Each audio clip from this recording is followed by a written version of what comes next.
Okay, so here I am. My hair is all done. The product is all in it and everything. If you want to see how I did this wash and go, you're gonna have to check out the video before this. It's the exact same hair, same day and everything.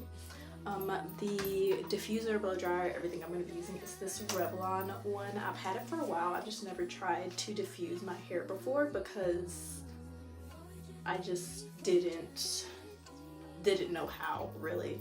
But I've seen a few videos and I really want to try it. I'm going to be doing high heat, high air pressure because I don't have much time on my hands. I have to go to work soon.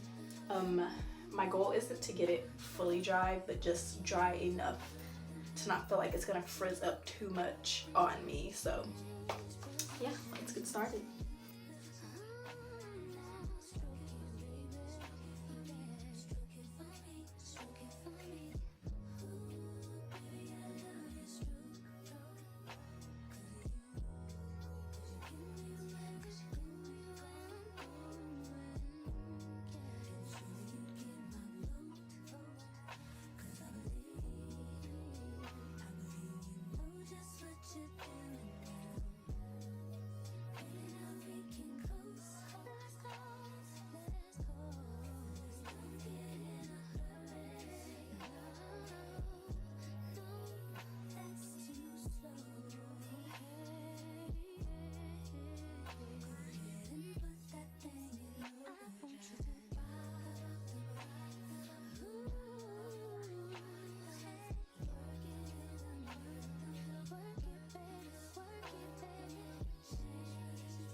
Okay, so here's my hair dry and everything.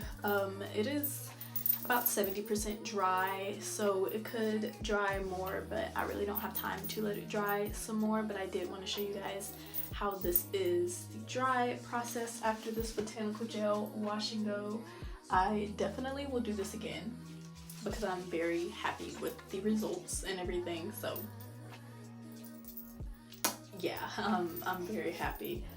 If you have any questions about anything in this video, then let me know. This is my first time using all of these products, by the way, I did want to say, so I don't really have much of a reaction. I really want to see how this hair lasts throughout the week. If I can remember, then I will include that in this video. Hopefully I remember, but no chances, honestly.